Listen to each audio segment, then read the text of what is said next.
महाभारत काल के कई ऐसे पात्र हैं जो महत्वपूर्ण होते हुए भी इस काल के दौरान अपना अस्तित्व स्थापित न कर सके।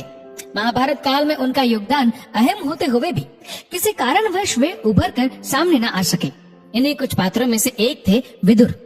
अर्थ कुशल, बुद्धिमान अथवा मनीषी विदुर को महाभारत के केंद्रीय पात्रों में से एक माना गया है, किंतु फिर भी अधिकतर लोग उन्हें जानते नहीं है। अगर लोग उन्हें किसी कारण से जानते हैं तो केवल बस इतना ही कि वे हस्तिनापुर के प्रधानमंत्री थे।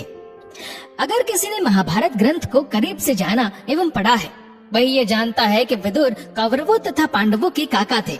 वे धृतराष्ट्र एवं पांडु के भाई थे, किंतु कोई साधारण भाई नहीं, वे उनके बड़े भाई थे। इस बात को काफी कम लोग जानते हैं। उनका जन्म धृतराष्ट्र एवं पांडु से भी पहले हुआ था, लेकिन सबसे बड़े भाई होने के बावजूद भी उन्हें कभी राजपद हासिल नहीं हुआ। इस मान सम्मान के अलावा उन्हें कभी परिवार का अहम सदस्य भी नहीं माना गया। लेकिन क्यों? इसका जवाब उनके जन्म से ही जुड़ा है। दरअसल विदुर किसी रानी या महारानी के नहीं, वरन एक दासी के पुत्र थे।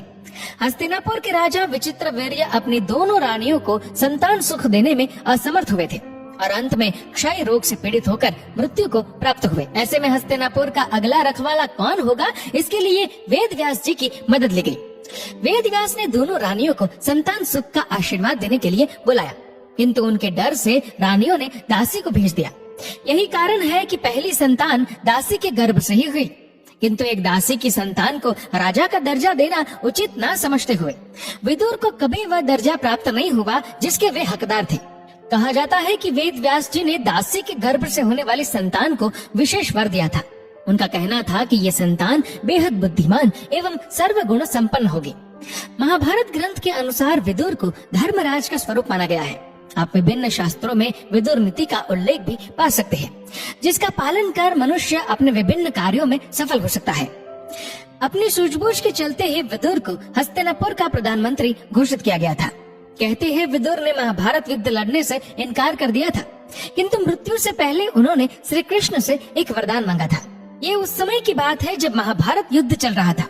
विदुर श्री कृष्ण के पास गए और उनसे एक निवेदन किया। वे अपने अंतिम इच्छा श्री कृष्ण को बताना चाहते थे।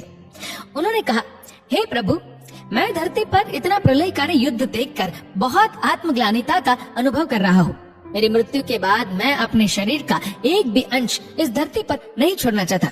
इसलिए मेरा आपसे ये निवेदन है कि मेरी मृत्यु होने पर ना मुझे जलाया जाए, ना दफनाया जाए और ना ही जल में प्रवाहित किया जाए।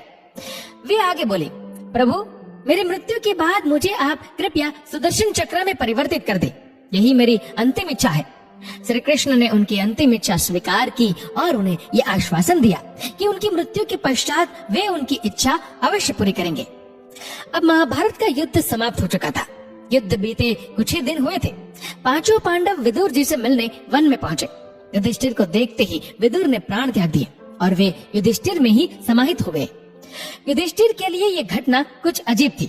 वे समझ नहीं पा रहे थे कि ये क्या हुआ, क्यों हुआ, इसके पीछे क्या कारण था।